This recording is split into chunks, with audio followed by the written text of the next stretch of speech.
my hands were steady. They always are. In the quiet, sunlit workshop of the 100-year-old Lakehouse, I was performing a procedure.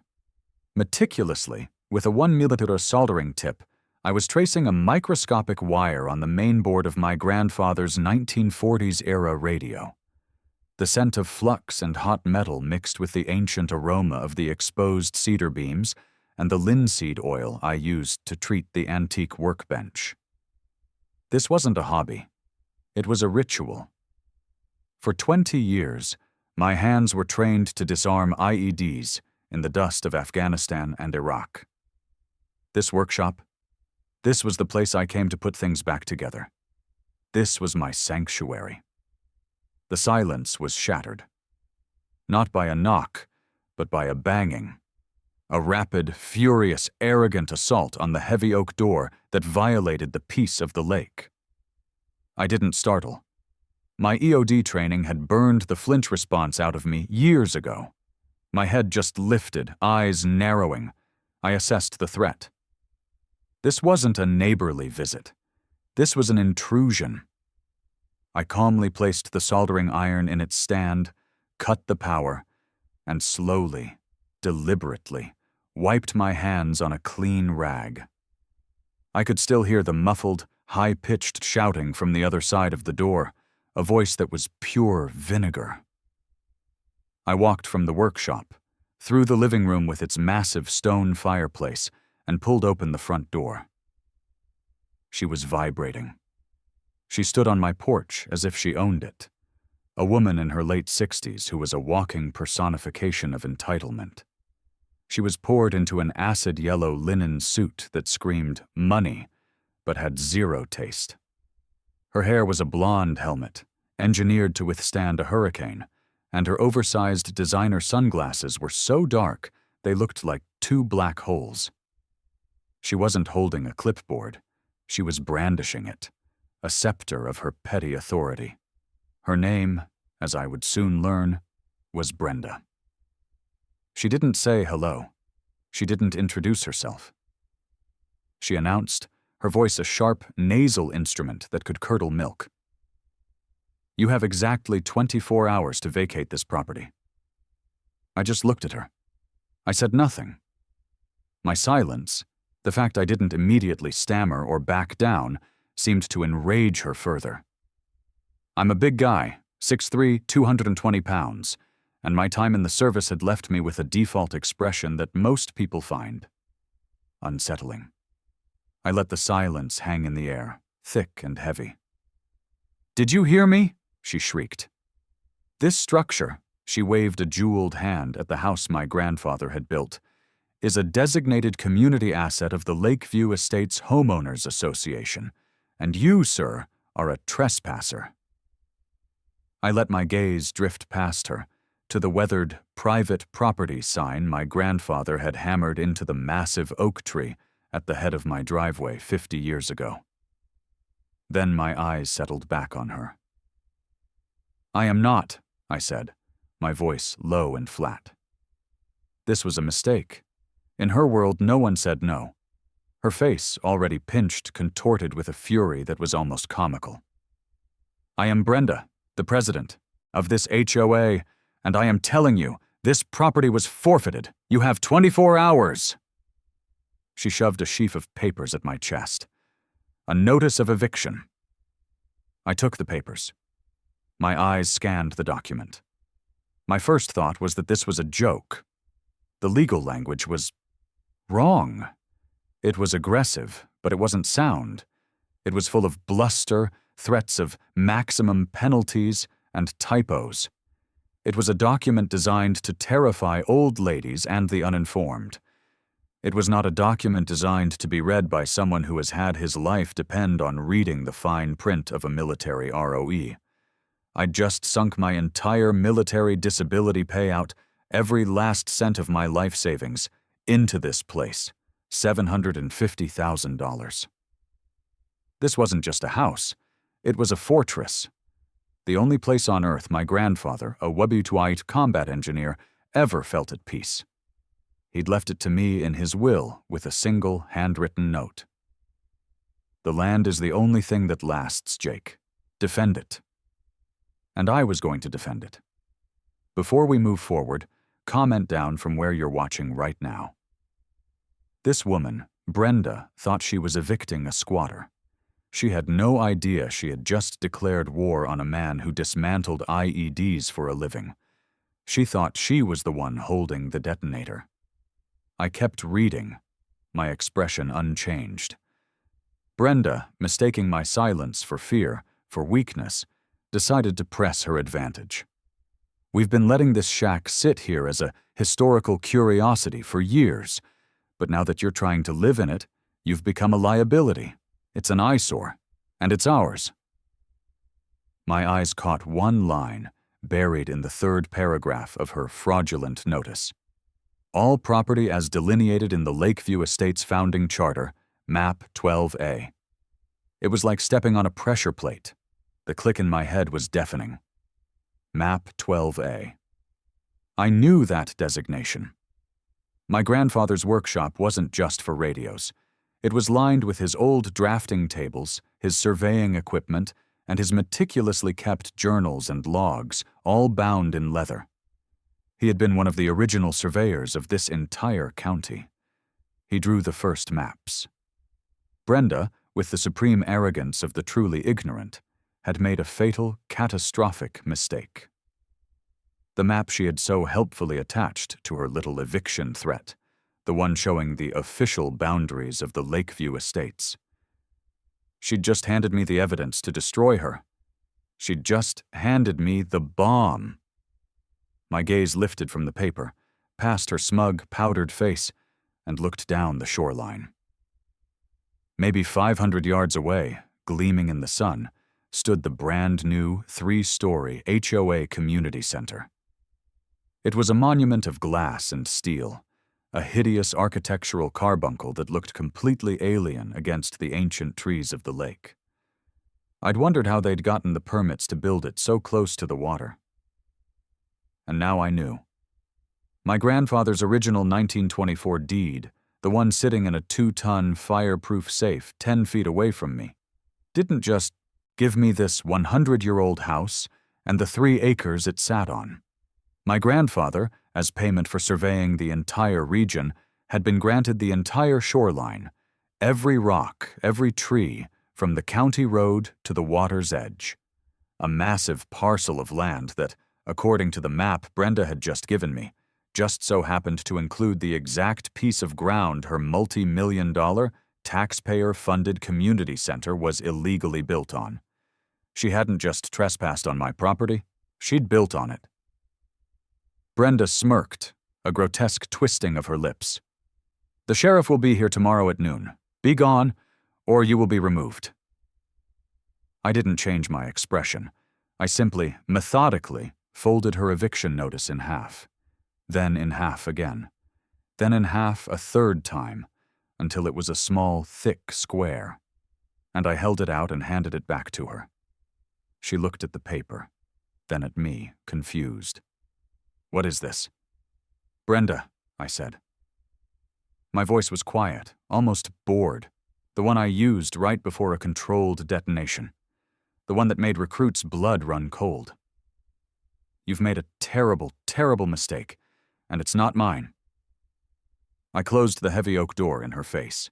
The sound was a definitive, final thud. I heard a high-pitched, sputtering shriek of pure indignation from the other side, which was then cut off as I threw the deadbolt.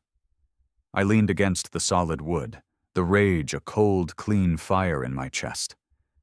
This was the adrenaline I knew. This was the focus. Brenda thought she was the predator. She had no idea she had just cornered a monster. She'd given me 24 hours to get out.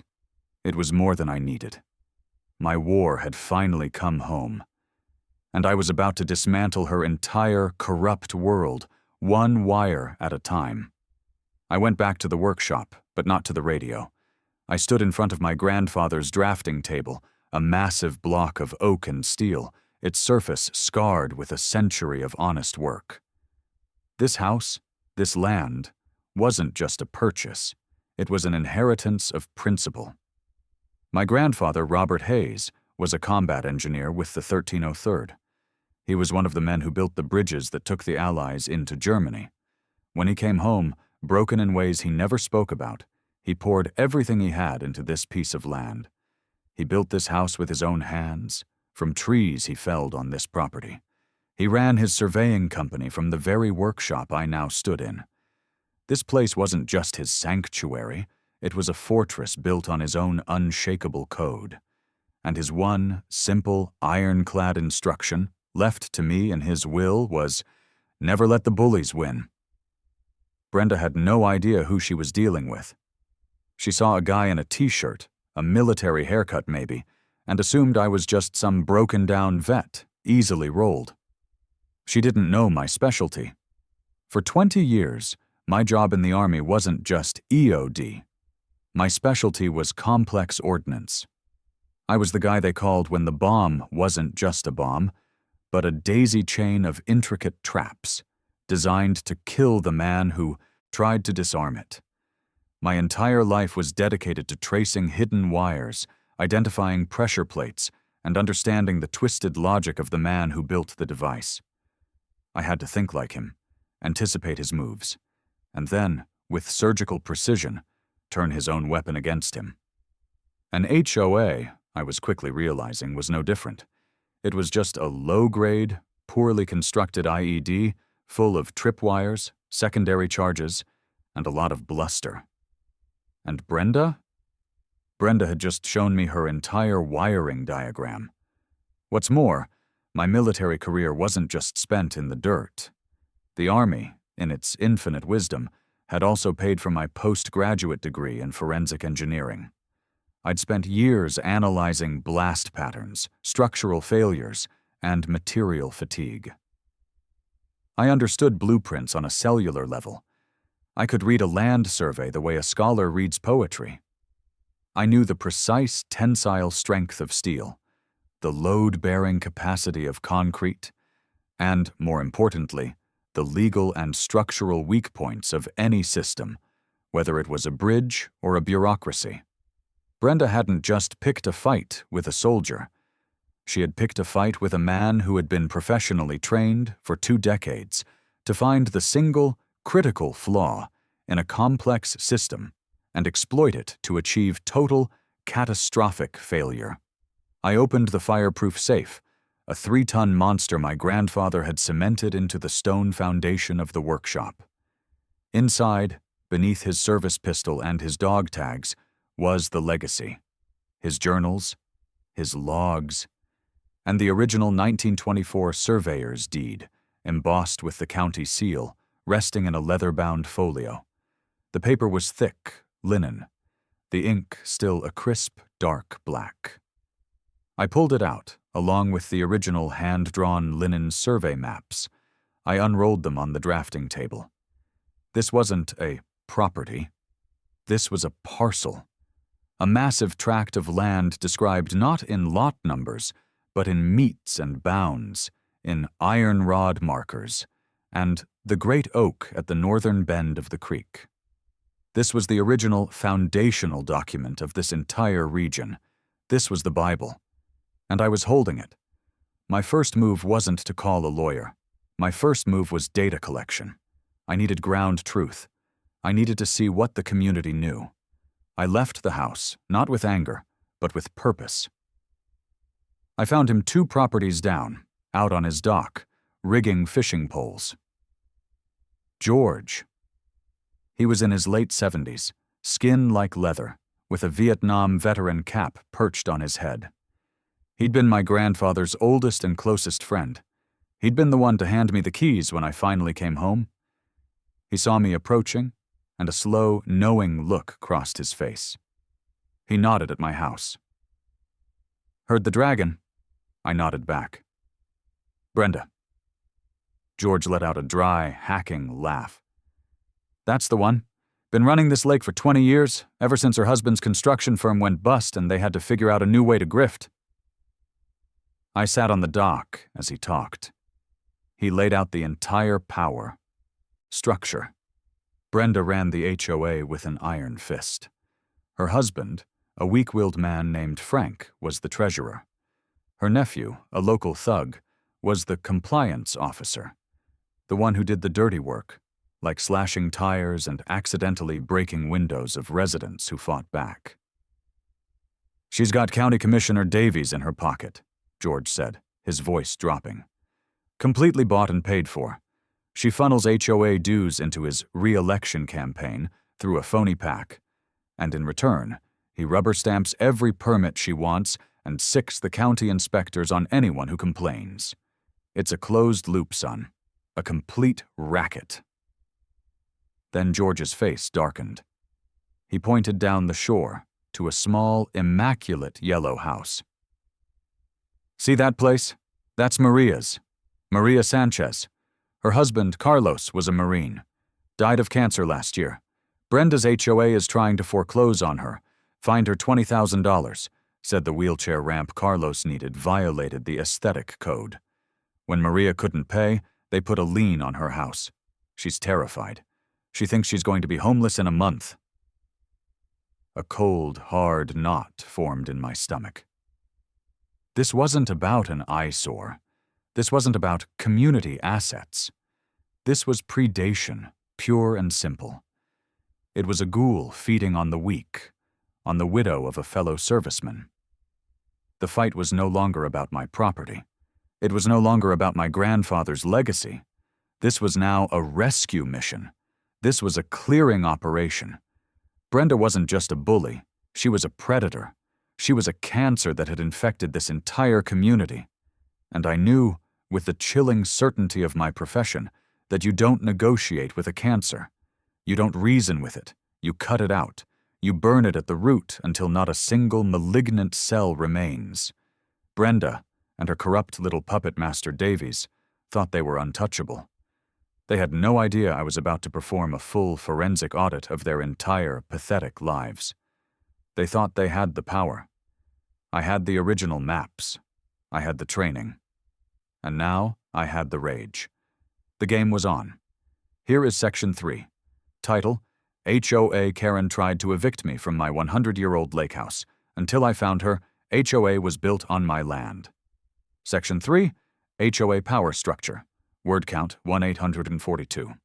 I walked back to my grandfather's house with the cold, focused rage of a man who just received a confirmed target package. George's intelligence was the reconnaissance. Maria's story was the casus belli. Now it was time for my own surveillance. A bully like Brenda, a grifter who operated with such open arrogance, always had a sloppy logistical tale. She was protected by the fear of her victims and the apathy of the community, but she wasn't protected from forensic accounting.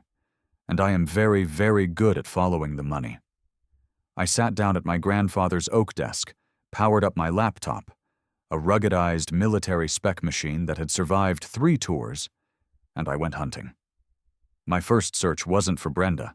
It was for the companies George had mentioned. I started with the state's Secretary of State database. Every legitimate business has to be registered. I searched for Lakeview Premium Landscaping, the company that had a monopoly on every lawn in the development, the one Mariah was forced to pay for, even though she had no grass. Bingo. Lakeview Premium Landscaping, LLC. I pulled its articles of incorporation. The registered agent was a high-priced law firm in the state capital, a common tactic used to obscure ownership. But the mailing address, the one listed for all official correspondence, was a simple P.O. box at a mail center right here in town. This was sloppy. I opened a new tab. Superior Estates Construction, the company that had built Brenda's glass and steel monstrosity of a community center. I ran the search. The exact same law firm was listed as the registered agent. The exact same P.O. box was listed as the mailing address. This wasn't just a coincidence. This was a pattern. This was tradecraft, but it was amateur hour tradecraft.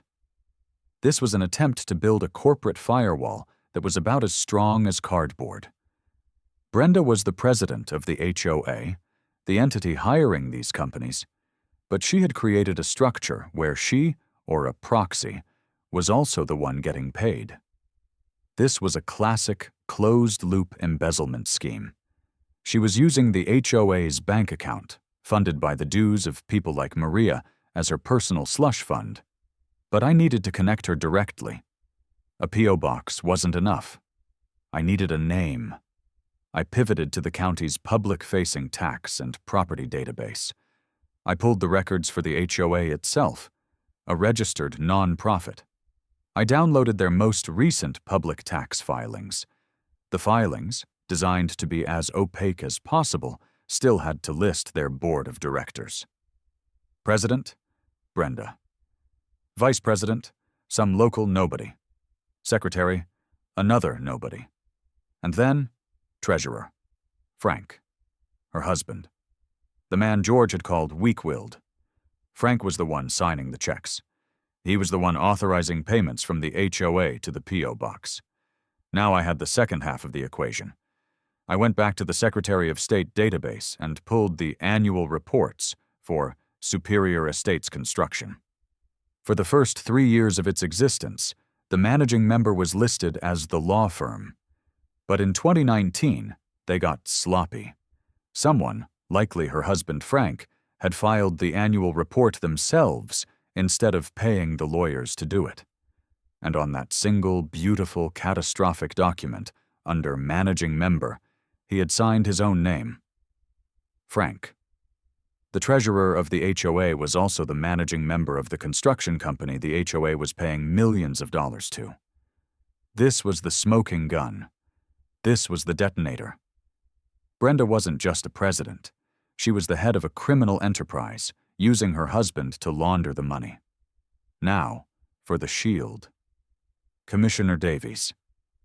This was the part of the IED that was designed to protect the payload. This was the political armor. I opened the state's campaign finance disclosure database.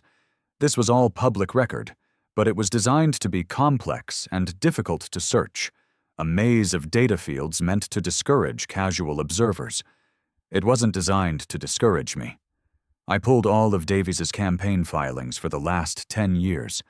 I scanned his donor lists. I was looking for the passee George mentioned, the Community First PAC. It was right there. Community First PAC, his single largest donor, contributing the maximum legal amount in 2018, 2020, and 2022. It had funded his entire political career. Now, who funded the PAC? I pulled its records. It had only 2 donors. Not Brenda, not Frank. Its sole funders, in equal 6-figure increments, were Lakeview Premium Landscaping, LLC, and Superior Estates Construction, LLC. The loop was complete. It was a self-sustaining ecosystem of pure, unadulterated corruption. It was almost beautiful in its simplicity. 1. Residents like Maria are forced to pay massive, inflated HOA dues. 2.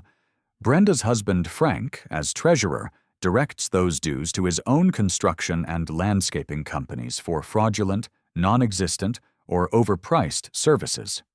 3. Those companies then donate a fat percentage of those profits to the Community First PAC. 4. The PAC funnels that money directly into Commissioner Davies' re-election campaign. 5.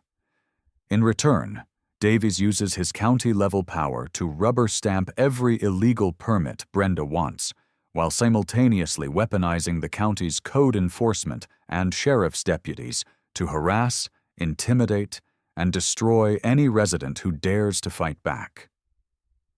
This wasn't just a racket. It was a machine. A machine for turning the suffering of the elderly and the vulnerable into political power for Davies and cold, hard cash for Brenda. It was a perfect closed-loop system, and I was about to unplug it permanently. I had the data. I had the what and the how.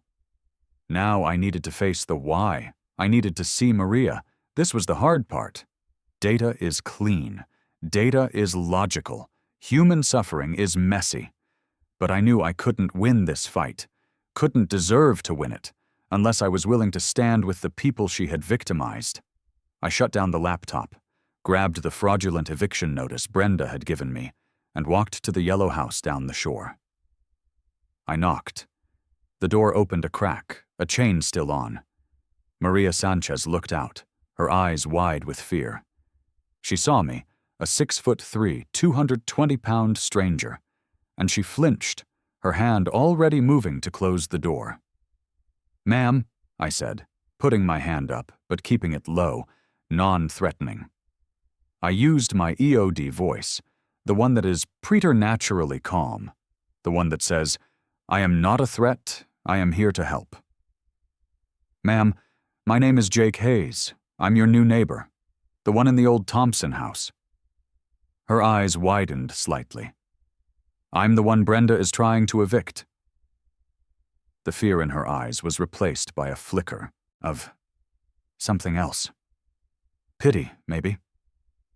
She undid the chain and opened the door. You shouldn't be here," she whispered, pulling me inside. "Her nephew, he watches this house. If he sees you—" "Let him," I said. Her home was immaculate, but the air was thick with grief. Photos of her late husband, Carlos, were everywhere. A proud man with a kind smile in his marine dress blues. On the mantel, his folded flag sat in a triangular wood case. My eyes locked on it. "He was a Marine," I said. It wasn't a question. 30 years, she whispered, her hand instinctively touching the frame of his photo. "He loved this lake. He wanted to die here, not in a hospital." She told me the full story. It was worse than George had described. The vileness of it was almost unbelievable. Brenda's harassment hadn't started with the ramp. It had started because of the ramp. It started the day Carlos came home in a wheelchair. The first fine, for $500, was for unauthorized exterior medical equipment. Then came the fines for the wrong shade of mulch. Then $1,000 for unapproved seasonal decorations, a small USMC flag Carlos had hung by the door. The fines were a deliberate, systematic campaign of psychological warfare. The $20,000 fine for the wheelchair ramp, the one Carlos needed to get outside, was the killing blow. Brenda knew that Carlos was in home hospice. She knew Maria was drowning in medical bills, grieving, and alone. And that was when she chose to strike, hitting her with a fine she knew was impossible to pay. She called it a non-reversible structural change that was aesthetically unharmonious, Maria said, the words sounding absurd. I tried to pay. I missed one payment, just one, and she filed the lien. She handed me the notice, her hand trembling. A foreclosure auction, 3 weeks from today. I stood there, looking at the foreclosure notice, and then at the photo of the Marine on the wall. A man who had given 30 years of his life to his country, being preyed upon, even after his death, by this parasite. This wasn't just a crime. This wasn't just corruption. This was a sacrilege. This was a desecration. My grandfather's words echoed in my head. Never let the bullies win. I was no longer just a forensic engineer. I was a soldier, and you do not leave a soldier's family behind. The mission was no longer about my land. It was about hers. I carefully folded the foreclosure notice and handed it back to her. "Maria," I said, my voice flat, cold, and absolute. "I need copies of all of this, every letter, every fine, every threat you have ever received from her." She looked up, her eyes still full of terror. "Why? What can you do? She's too powerful. She has the commissioner. She has—" "Maria," I interrupted, my voice cutting through her fear. "Brenda is not powerful. She is a house of cards. She's a bully who has been running her scam in the dark, and someone just turned on the lights." I tapped the eviction notice Brenda had given me, the one still in my hand. "She thinks her political connections are a fortress, but a fortress is only as strong as its foundation. And I've seen her foundation. It's built on fraud. It's built on forged documents, and, I paused, as of 12 hours ago, I have confirmed that it is all built on my land. This isn't a fight, Maria. This is a demolition, and I am going to bring the entire rotten structure down on her head. You will not lose your house. I left her house with a file box full of her documents. I was no longer just debugging a system. I was avenging a Marine. I returned to my workshop and locked the door. I laid Maria's box of documents, a decade of systematic, predatory harassment, on the workbench next to my grandfather's 1924 deed. This was the moment the mission changed. It was no longer a defensive operation. It was no longer about protecting my own land. This was a counter-offensive. This was a targeted strike. In my old job, we had a name for this. Render safe. You don't just cut the blue wire. You find the bomb maker, you trace his entire network, and you dismantle his capability to ever build another device. Brenda was the bomb maker. Her HOA was the device. Commissioner Davies was her supply chain. And Maria? Maria was the acceptable collateral damage. My new mission was simple. I was going to render Brenda's entire operation safe, and I was going to use her own components to build the charge. I am a forensic engineer. I am an EOD technician. I don't sue. I build target packages. A target package has to be perfect. It has to be irrefutable. It has to be a single surgical steel case, so tight that by the time the target even sees it, the war is already over. This would be my masterpiece. I turned my full, obsessive, professional attention to the task. First, the core charge, the land, the foundation of the entire corrupt structure. I had my grandfather's linen map. I had his deed, with its beautiful, archaic meets and bounds descriptions, from the great oak 200 paces east to the iron rod. This was the 1924 ground truth. But I needed to translate it into a language the modern world, a court, the feds, could understand. I fired up my high-resolution flatbed scanner. I meticulously, in 1200 DPI, digitized the 1924 deed and the linen survey maps. I uploaded them into my workstation, firing up the GIS mapping and AutoCAD software I'd used for blast analysis. For 6 straight hours, I sat at that desk, translating. I overlaid my grandfather's great oak with the 3D satellite imagery. I found the iron rod, now just a rust-colored stain by a concrete culvert.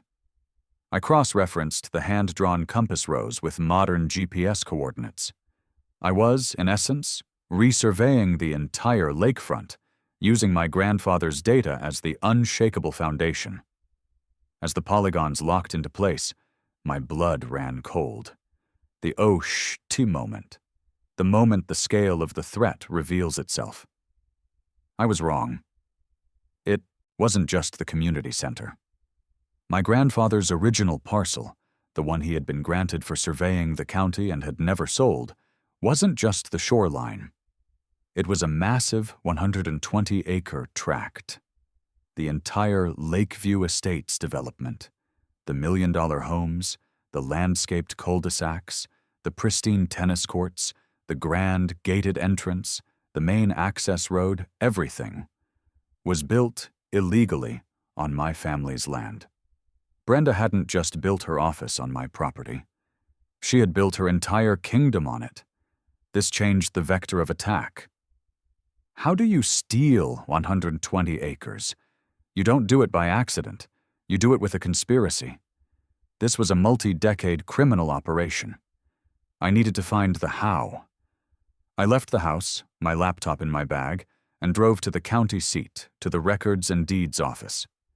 Not the shiny front desk, but the basement, the archives, where the old physical books and microfilm reels were kept, the ones they hadn't bothered to digitize. I told the clerk I was a historian, researching 1980s development. For 3 hours, I was steeped in the smell of dust and decaying paper, scrolling through microfilmed property records. And then I found it. It was beautiful, a quiet title action, filed in 1985. The plaintiff, Lakeview Estates Development Corp., an entity I'd never heard of. The defendant, the estate of Robert Hayes and any unknown heirs. The filing claimed the 120-acre parcel was abandoned and unclaimed. This was the linchpin of the entire fraud. To legally seize abandoned property, you have to prove you made a good faith effort to notify the owners. The proof of notification attached to the file was a photocopy of a classified ad run for 3 weeks in a tiny, now-defunct local newspaper. It was a classic backroom title-washing scam. They had notified my grandfather, who was already dead, in a paper they knew no one would ever read. And the judge who had signed off on this travesty, granting them my family's land for the cost of a $500 filing fee? A man named Thomas Davies, Commissioner Davies' father. This wasn't just corruption. This was a dynasty of it. This was the main charge. The land theft was absolute, documented, and fraudulent. Now I needed the detonator. I needed the federal crime. The hook that would bypass Brenda's local protection, her pet commissioner, her pocket-change sheriffs, and bring in the full, unholy power of the U.S. government, her glass and steel community center. It was too new, too expensive, too public. It reeked of government money. I sat in my truck in the courthouse parking lot, my laptop tethered to my phone. I went to usspending.gov, the federal database for all government contracts and grants. I typed in Lakeview Estates HOA. Bingo. My God, she was arrogant. It was right there. A $2.2 million Community Development Block Grant, or CDBG, awarded by the Department of Housing and Urban Development, HUD, 2 years prior. The purpose: construction of a new community services and recreation facility. My heart was pounding, not with fear, but with joy. This was the wire. This was the one that led straight to the bomb maker. To get that $2.2 million in taxpayer money, Brenda, as HOA President, would have been required to sign, personally, a stack of federal forms. The most important one would be the application for federal assistance, the SF-424. And attached to that would be a title ownership certification, a sworn affidavit, under penalty of perjury and a 10-year federal prison sentence, that the Lakeview Estates HOA had clean, unencumbered legal title to the land they were building on. She didn't just trespass. She didn't just embezzle from Maria. She had lied to a federal agent. She had committed wire fraud, mail fraud, and made false statements to the government to steal $2.2 million. She had built her monument to herself on my stolen land, using stolen federal money. This was it. This was the kill shot. I didn't need to go to HUD. I didn't need to file a FOIA request and wait 6 months. I had the grant number. I had the proof of the fraudulent title. The discrepancy itself was the crime. I knew exactly who to call. I didn't call a local lawyer. I didn't even call the local FBI field office, which might be too friendly with Davies. I called Bulldog. Bulldog, Major David Kincaid, had been our unit's JAG officer in Kandahar.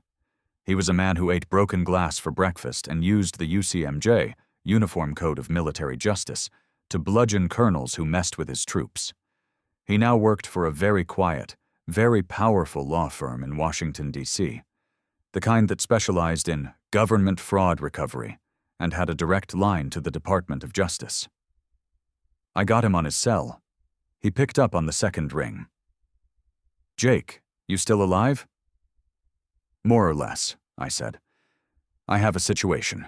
It's a target package, a big one. I've got a multi-decade dynastic land fraud. I've got a systematic, closed-loop embezzlement racket. I've got elder abuse and predatory liens. And, as the detonator, I have a $2.2 million federal grant fraud, provable, tied to a HUD CDBG." There was a long silence on the line. Then I heard Bulldog laugh, a dry, hacking sound that was pure predatory delight. "Jake," he said, "you beautiful crazy bastard, You built me a Christmas tree. How clean is the data? Certified deeds, GIS overlays, state corporate filings, county records, and a federal grant number. It's a 10-pound box of pure, uncut probable cause. Don't send it to me, he said, his voice all business. Send it directly to the Public Integrity section at the DOJ, and send a copy to the HUD Inspector General's office. They have prosecutorial power, and they hate CDBG fraud. It makes them look bad. He gave me the names and direct addresses. You aren't a victim, Jake. You're a whistleblower. And given that you're the rightful owner of the land, you're also the primary claimant. You may have just become an exceptionally wealthy man. Now, send it. And sit tight. You've just pulled the pin on a grenade. Do not be standing next to Brenda when it goes off. I went back to the house. I printed every document. The 1924 deed. The 1985 fraudulent quiet title. The GIS maps printed in high-resolution color showing my land with her kingdom sitting on top of it. I printed the flow chart of the money. Maria, HOA, Frank's LLCs, Davies Passy. I printed the CDBG grant award. I wrote a one-page cover letter, a simple, declarative summary of breach, just like I would for a failed EOD tool. I put Maria's foreclosure notice on the very top. I boxed it all up. 2 boxes, 10 pounds each. I drove to the FedEx depot. 1 box addressed to the U.S. Attorney Public Integrity Section, Washington, D.C.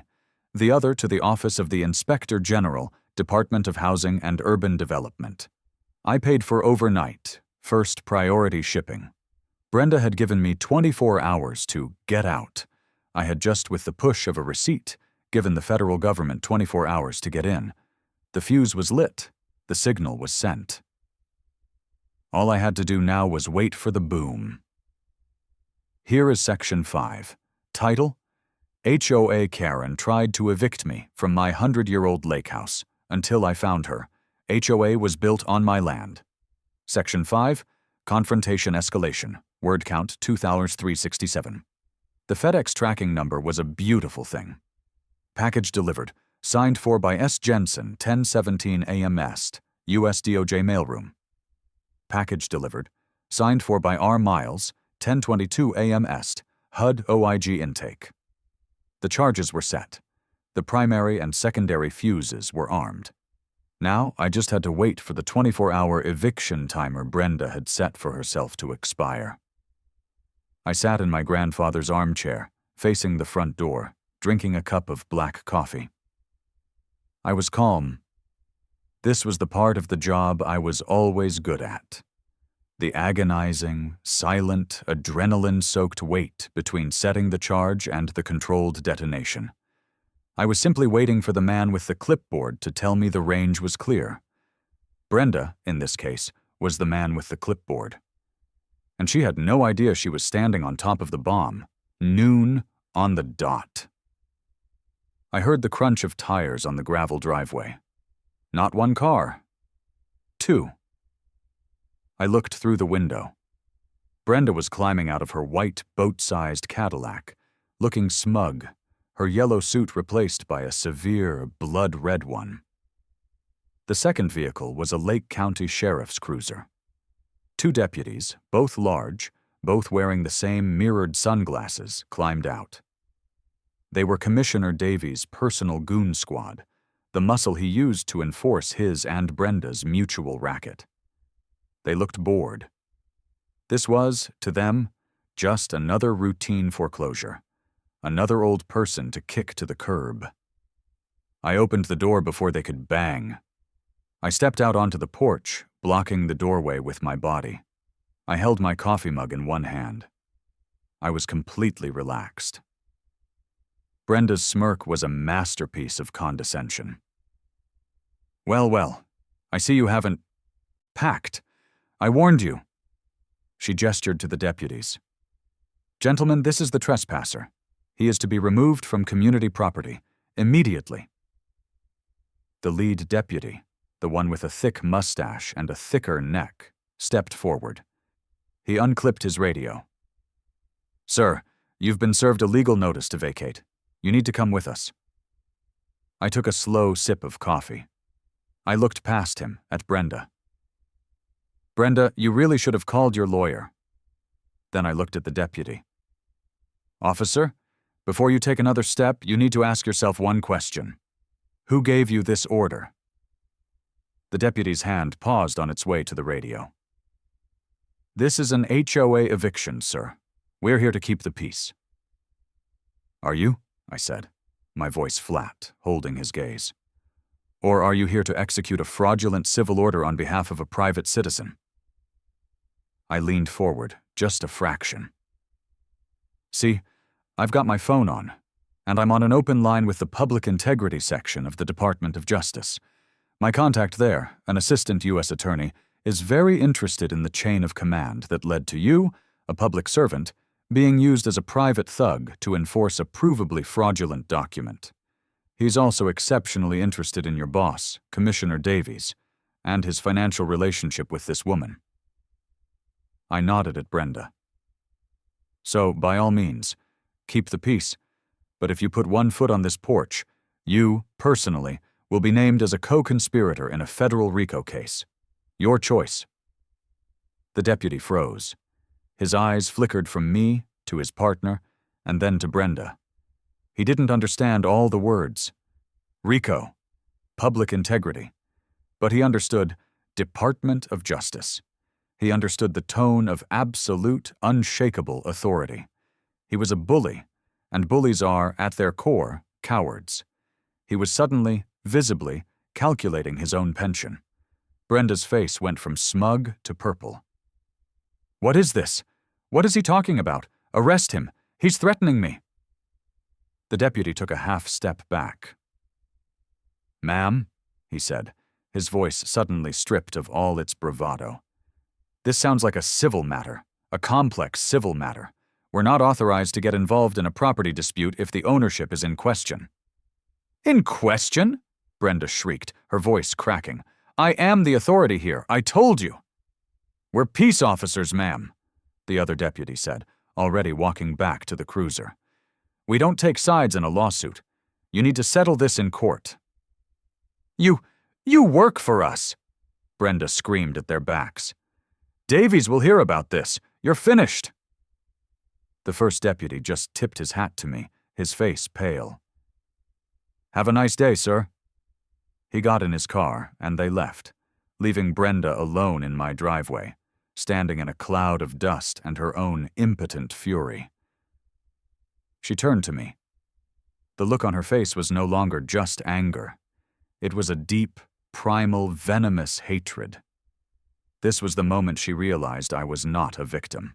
I was a threat. "You think you're clever," she hissed, her voice a low growl. "You don't know who you're dealing with. You don't know the power I have in this county. You've just signed your own death warrant. You will be removed.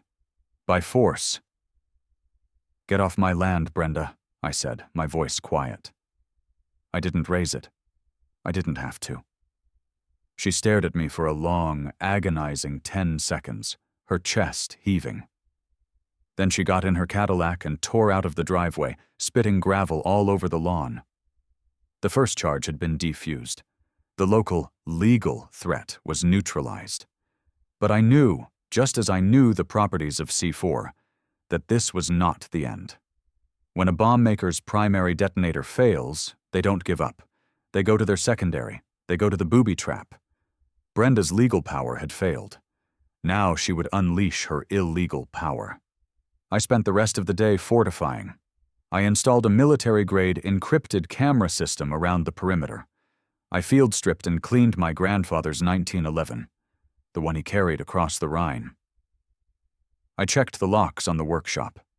I was ready for the second wave. It came at 3:17 a.m. My new perimeter cameras lit up my phone with an alert. A silent, masked figure, dressed in black. He didn't come to the house. He knew I was in it. He went straight for the workshop, my grandfather's workshop, Brenda's nephew, the compliance officer. He disabled the floodlights with a rock, but he didn't know about the infrared cameras. I watched him, on my phone, as he picked the cheap lock on the workshop door and slipped inside. I had him. I had him dead to rights on felony breaking and entering. But then, he turned on a flashlight. And I saw what he was carrying. Not a bag to steal things, a crowbar, and 2 cans of spray paint. My blood turned to ice. He wasn't there to steal, he was there to destroy. I watched, my breath catching in my chest, on a high-definition video feed that was uploading directly to a secure cloud server. I watched this thug spray paint "Get Out" and "Co-Property" all over the ancient wood walls. I watched him overturn my grandfather's drafting table. And then, the act that sealed his fate, and Brenda's. I watched him take the crowbar and systematically, with deliberate, sickening crunches, smash my grandfather's antique tools, the hand planers, the lathes, the vise, the 1940s radio I had been so carefully restoring. He was destroying a lifetime of work. He was desecrating a memory. He was, in effect, spitting on my grandfather's grave. In that moment, the mission parameters changed again. This was no longer a RICO case. This was no longer about land. This was a blood debt. All my cold, methodical patience evaporated, replaced by a white-hot, diamond-hard, pure nitrogen rage. I wanted to go out there. I wanted to wrap my hands around his throat, but I didn't. I sat. I watched. I let my anger cool, forging it into a weapon. I let him finish. I watched him flee into the night. And I saved the video. The next morning, I didn't call the deputies. I didn't call anyone. I assessed the damage. The destruction was total. It was spiteful. It was the act of a feral animal. I stood in the wreckage of my sanctuary, and I felt the last shred of my civilian self burn away. Brenda had just escalated this from a legal fight to a war. She just didn't realize she was the only one who was going to be a casualty. I had to change the battlefield. The federal case was a long-term strategic bomb, but it was slow. I needed a tactical, short-range weapon. I needed to create a second front, one she couldn't control. I needed air support. I took the video of the break-in. I took a high-resolution photo of Maria's foreclosure notice. I took a photo of the USMC flag on her mantle. I took a photo of my own VA disability card. And I didn't call the local paper, the one Davies controlled. I called Sarah Jensen, an investigative reporter at the state capitol newspaper, a Pulitzer finalist I'd been tipped off about, a woman known for sinking her teeth into political corruption and never letting go. I sent her an encrypted email. The subject: Target of Opportunity, Corrupt HOA, Political Payoffs, and Abuse of Veterans. I gave her the package. Not the federal fraud. I held that back. That was my ace. I gave her the human story. Disabled EOD vet buys grandfather's historic home. Corrupt HOA President Brenda, funded by political graft from Commissioner Davies, tries to steal it. When he fights back, she sends a thug to destroy his property. Oh, and by the way, she is also simultaneously foreclosing on the 70-year-old widow of a 30-year Marine. It was a kill shot. It was a story so perfect, so dripping with pathos and patriotic outrage, that I knew Sarah would be on it like a wolverine. She called me 2 hours later. "Mr. Hayes," she said, her voice a low, fast thrum of pure journalistic hunger. "I'm in my car. I'm 2 hours away. Do not talk to anyone else. Is this all real?" "I have 1080p video of the break-in," I said. "I have the foreclosure notice, and I have a box full of a decade of harassment against a Marine's widow. The only thing I don't have is justice." "You're about to," she said. "You just stay put. I'm bringing a camera crew." The story hit the front page of the state paper's website 48 hours later. It was a tactical nuke. The headline was, "The Lakefront Racket, How HOA Tyrant Brenda and Commissioner Davies Are Persecuting Veterans to Fund Their Slush Fund." The reaction was instantaneous. It was a digital firestorm. The story was picked up by national military blogs. The HOA's Facebook page was flooded with thousands of one-star reviews and furious, threatening comments. Maria's house had a news van parked in front of it, not as a threat, but as a shield. A GoFundMe to pay her legal bills, which Sarah had linked in the article, exploded. It hit $100,000 in 6 hours. Brenda, cornered, desperate, and now publicly humiliated, did exactly what I knew she would. She did something profoundly, monumentally, career-endingly stupid.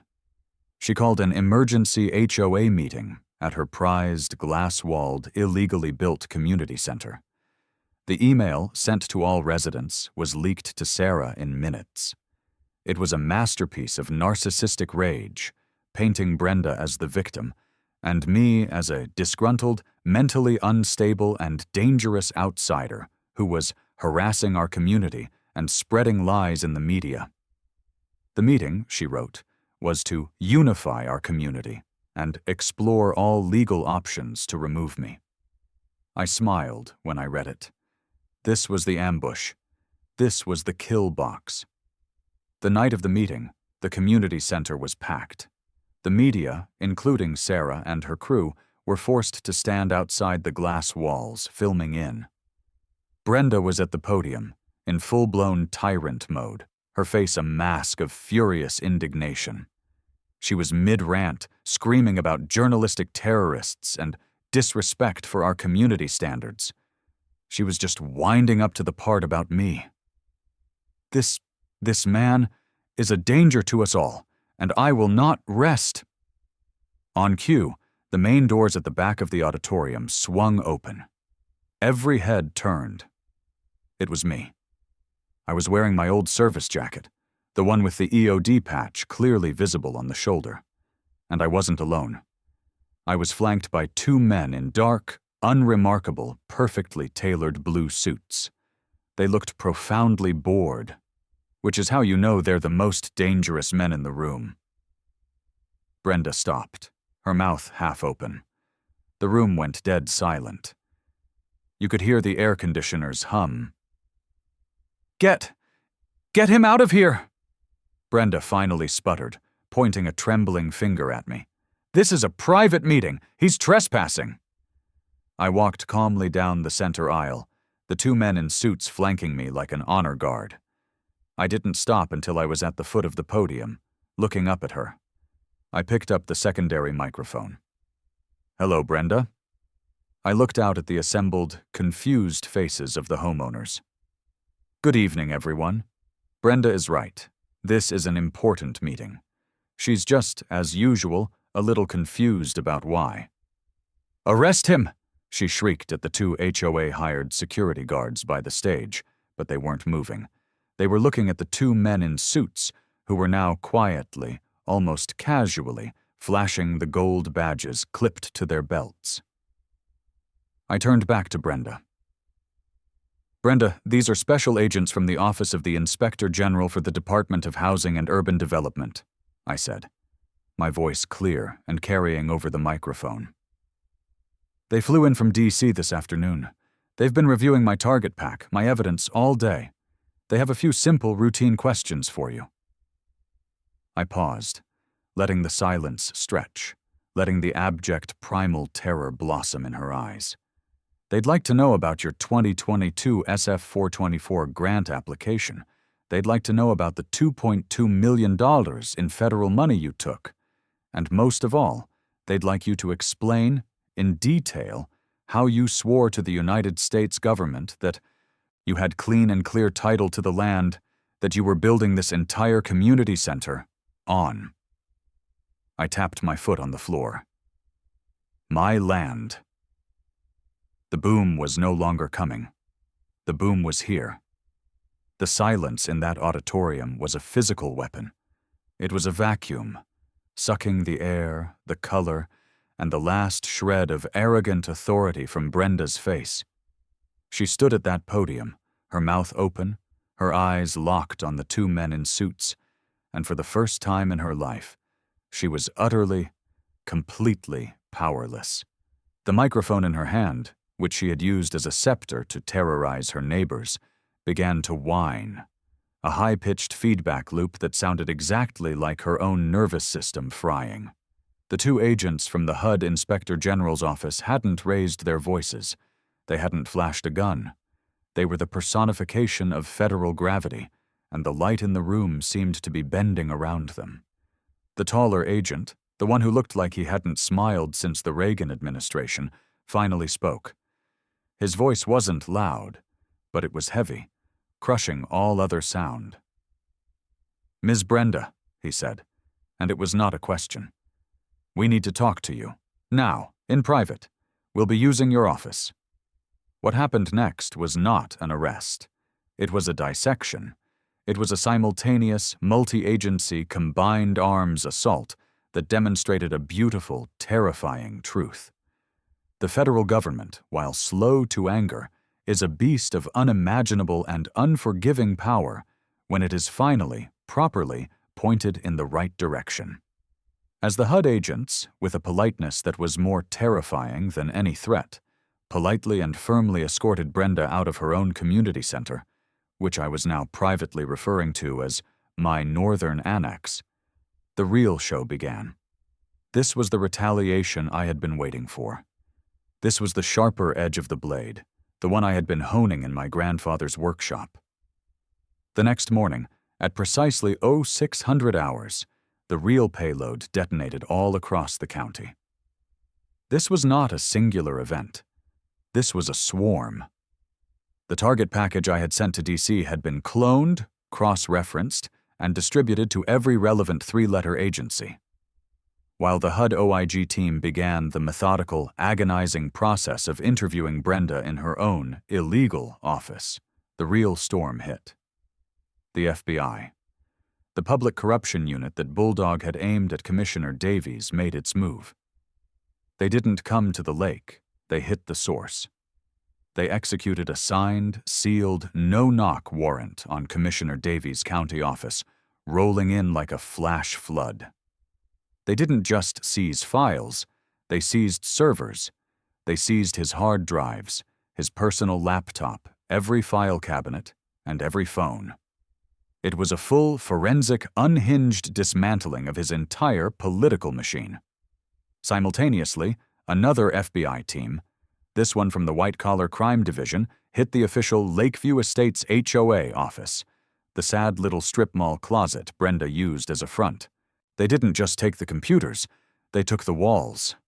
Based on a tip from a terrified HOA board member, they had reason to believe Frank, Brenda's husband, had hidden a private, off-the-books ledger in a wall safe. They were there with saws and crowbars. It was surgical.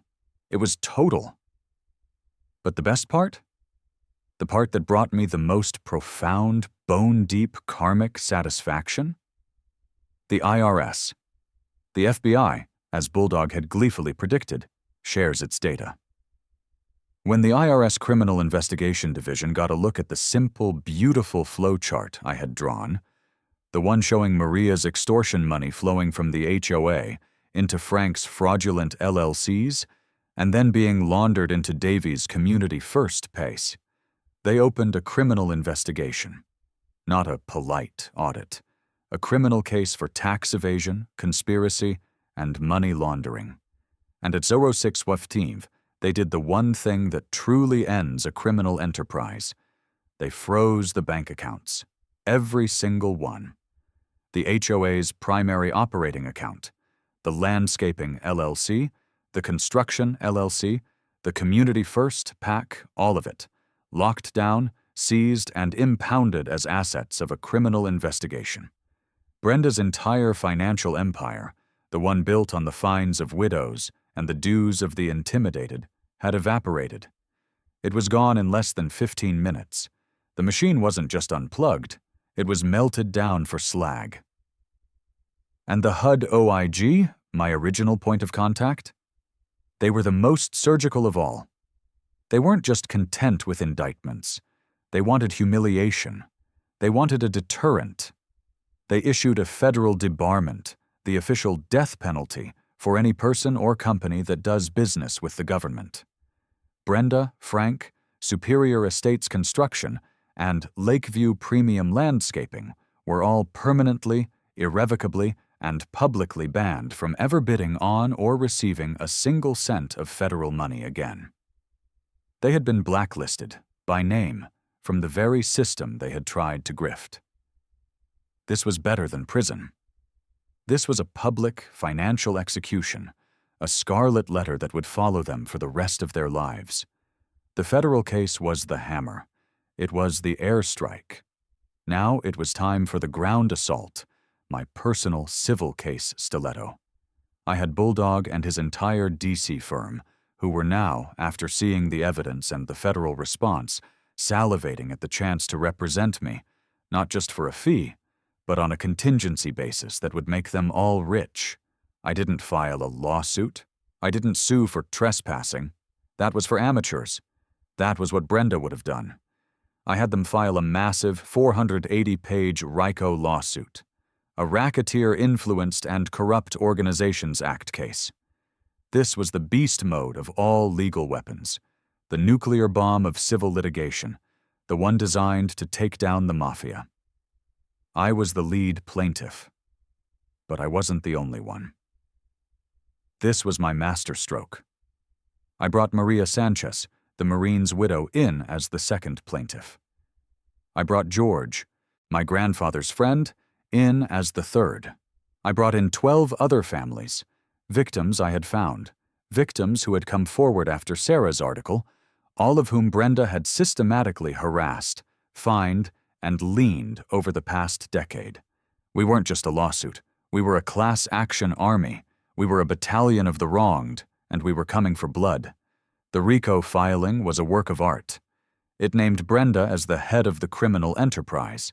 It named Frank as the chief financial officer and money launderer. It named her nephew as the enforcement muscle.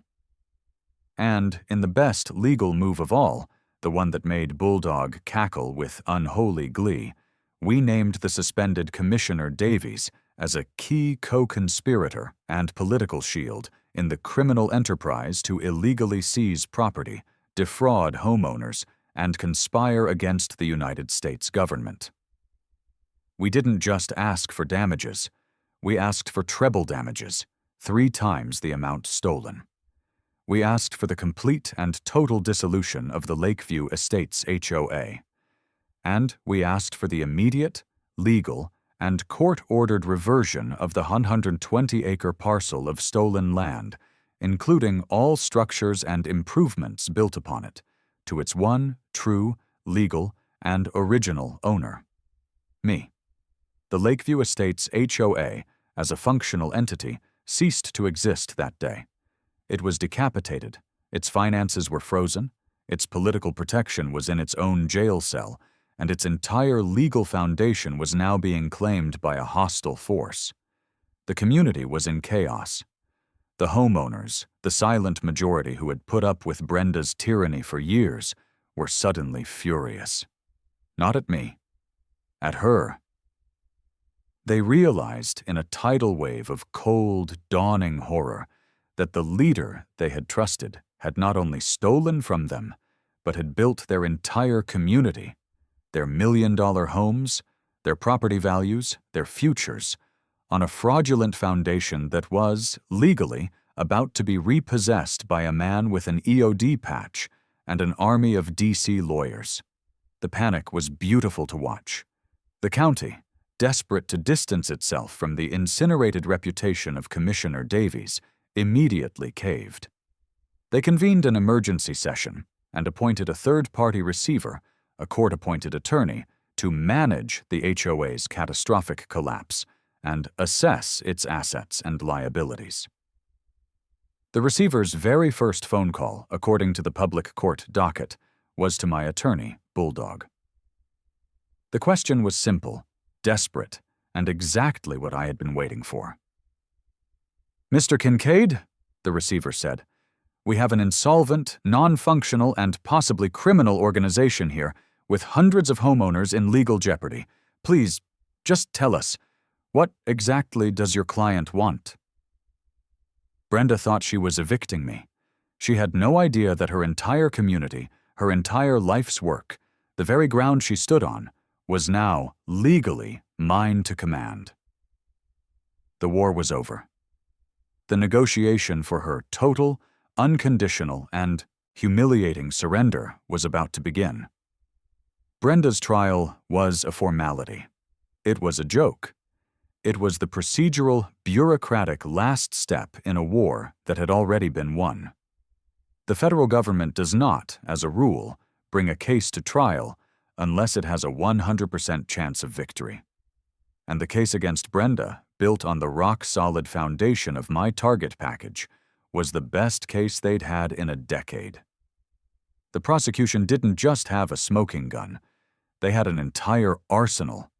They had the forged SF-424 grant application.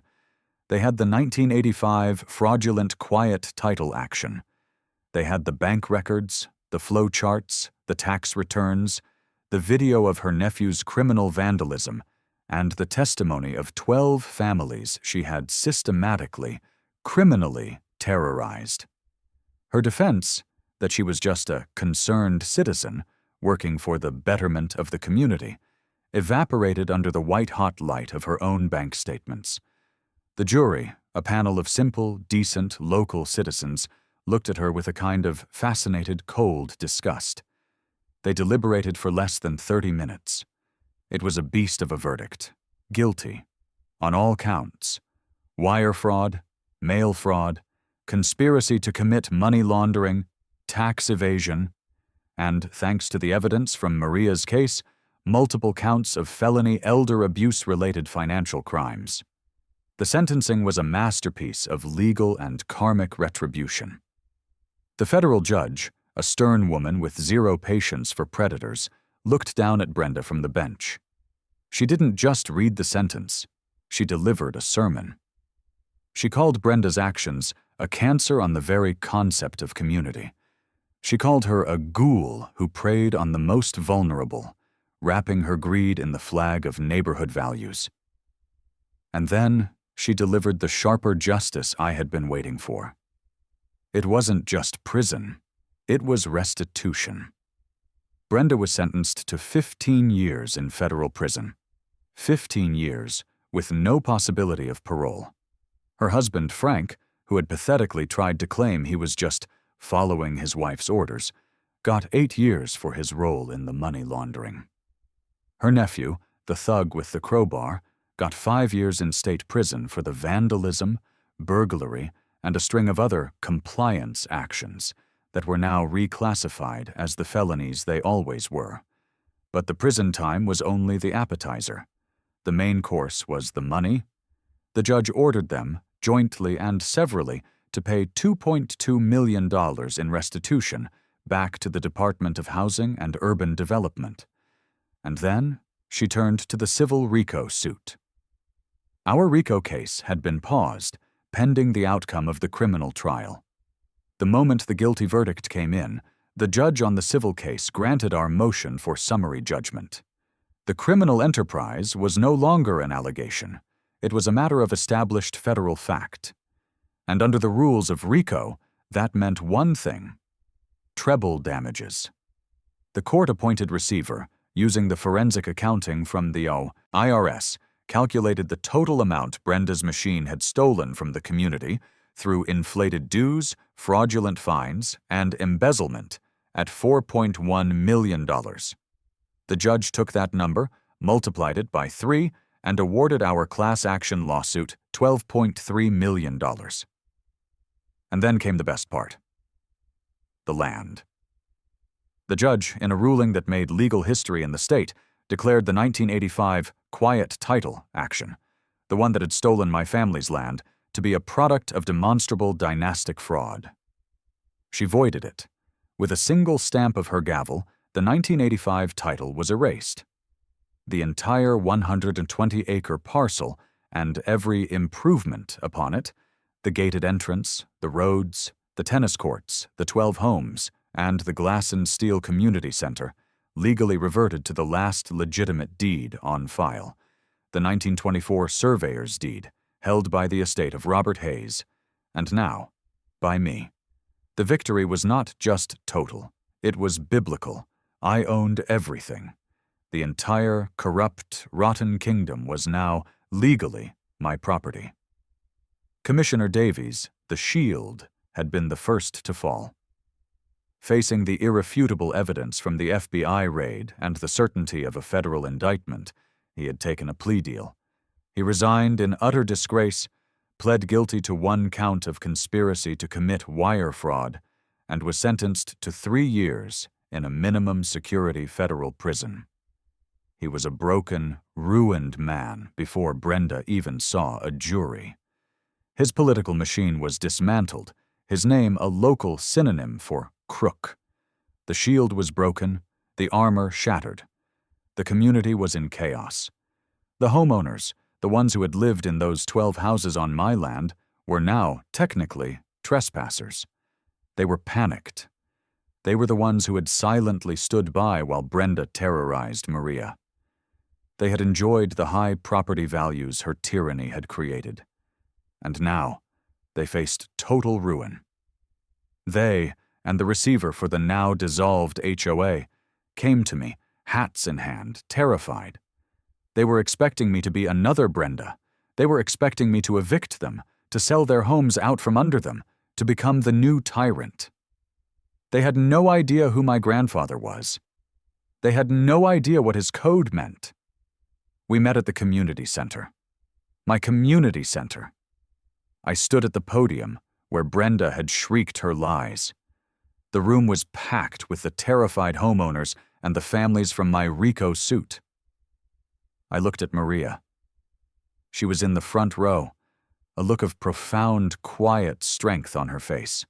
Her GoFundMe, which had grown to over $250,000, had already paid off her mortgage. She was safe. This was about their future.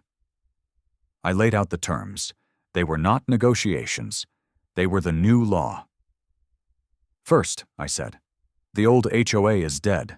It is dissolved, its charter is revoked, and its bank accounts, once unfrozen, will be the first-round payment on the $12.3 million judgment.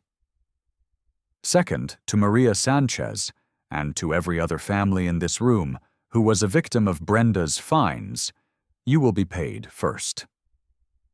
The full amount of your judgment plus interest. Maria, your $20,000 fine just became a $60,000 punitive payout. Your foreclosure is reversed. Your title is clear. You will never have to worry again. I looked at her, and she was crying, but this time she was smiling. Third, I said, turning to the 12 homeowners on my land, you are legally squatters. I have the right to evict every one of you. I have the right to seize your homes, but I am not Brenda. I let that hang in the air. I am giving you a choice. You can live here, but you will live here under a new covenant. I am redrawing the parcel map. I am granting each of you a new, clean, legal title to the lot your house sits on. The price of this new title, I paused, is $1, and your signature on a new community charter, a charter that limits its own power, that protects homeowners, and that has one single ironclad rule. No one ever touches another veteran's home. No one ever touches a widow's home. You will protect each other. You will not prey on each other. You will sign it, or you will pack. They wept. They were weeping with relief. They stood, and they applauded. They weren't just my tenants. They were my new community, forged in the fire of Brenda's destruction. And the community center, her monument of glass and steel, her palace built on my land with stolen federal money. The receiver looked at me. Mr. Hayes, the building, it's yours. What do you want to do with it? This was the best part. This was the total, unshakable victory. I looked at this building I had hated, and I knew exactly what it was for. Brenda built this as a monument to her own ego, I said. From today, it is a monument to integrity. It is being renamed. This is now the Sergeant Robert Hayes and Corporal Carlos Sanchez Veterans Legacy Center. It will be a non-profit. Its mission will be to house a workshop for vets, to provide free legal aid for any homeowner in the state facing a predatory HOA. And, I looked at Maria, it will be run by a new board of directors. Its first president will be Maria Sanchez. The room didn't just applaud, it erupted. This wasn't just victory. This was justice. This was a better community, risen from the ashes of a corrupt one. My own victory was quiet. My grandfather's house was mine, free and clear forever. The land, the true land, the shoreline, the ancient trees. It was all secure. The $12.3 million judgment would more than cover my legal fees, my expenses, and the full museum-quality restoration of my grandfather's workshop. I used part of the money to buy the lot on either side of my property, creating a permanent 20-acre buffer zone that no HOA, no developer, no one could ever touch again. My sanctuary was complete. The final scene was 6 months later. I was in the workshop. It was restored to perfection, every tool, every planer, every lathe, either original and repaired, or replaced with a perfect, period-specific antique. It smelled of linseed oil and cedar and the cold, clean scent of the lake. I was soldering. The 1940s radio. I was tracing the final wire, the one Brenda's nephew had made me snap. I laid a perfect, gleaming bead of silver solder. I plugged it in. I turned the ancient Bakelite knob. A crackle, a hiss, and then, clear as a bell, a local station playing simple, quiet, classical music. I stood there, listening, my hands steady. The land was safe. The legacy was secure. The bullies were gone. The war was over. And the silence. The silence was finally, truly peaceful.